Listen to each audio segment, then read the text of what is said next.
Lawrence Kohlberg is an American psychologist, best known for his theory of stages of moral development.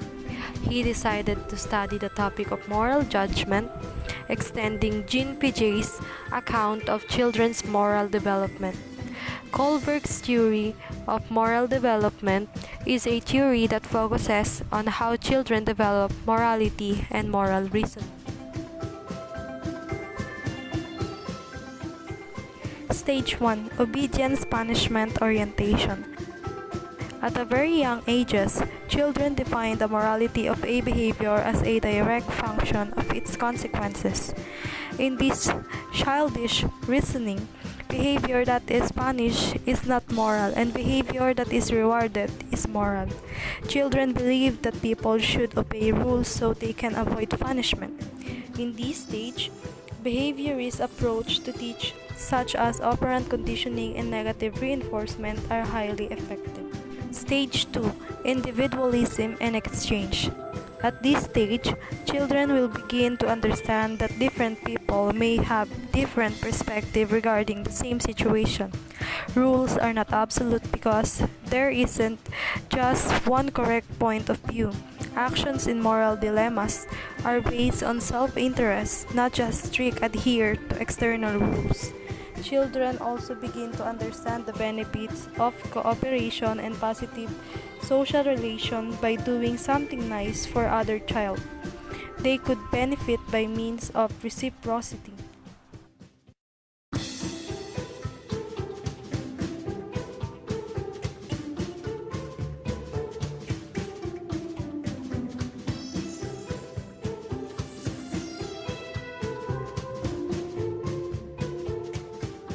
Stage 3.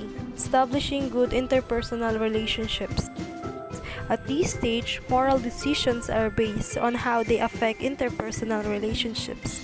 There is an emphasis on meeting the expectation of social groups and being seen as a good member of that group.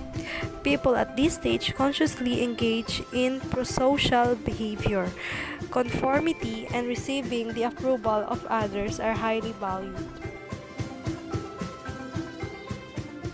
Stage 4. Maintaining social order. Individuals now become less concerned about interpersonal consequences and more focused on a broader perspective of maintaining social order.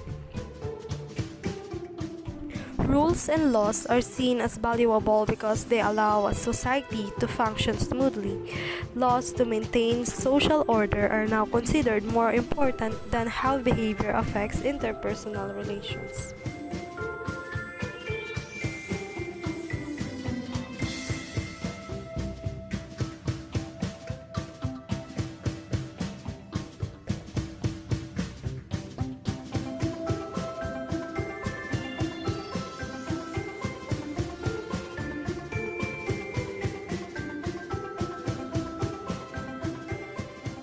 Stage 5. Social contract and individual rights.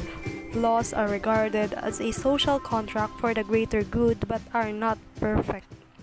A higher order conception of morality and individual rights may override specific laws. People begin to consider the different values and beliefs of others when defining morality. If laws violate human rights, then alternatives should be devised.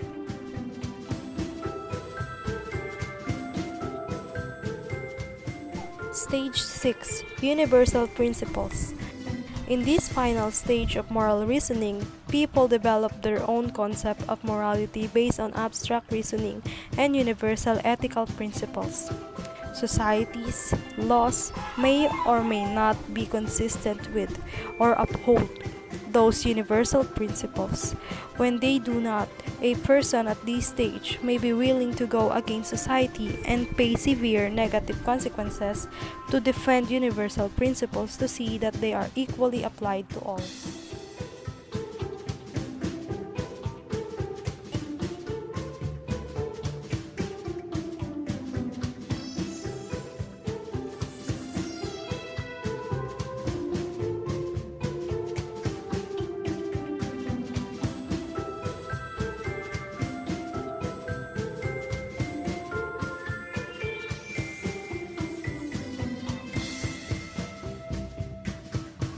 Now that we have learned about Kohlberg's theory of moral development, we can now infer that this theory focuses on how children develop morality and moral reasoning. Kohlberg's theory suggests that moral development occurs in a 6 stages and that moral logic is primarily focused on seeking and maintaining justice.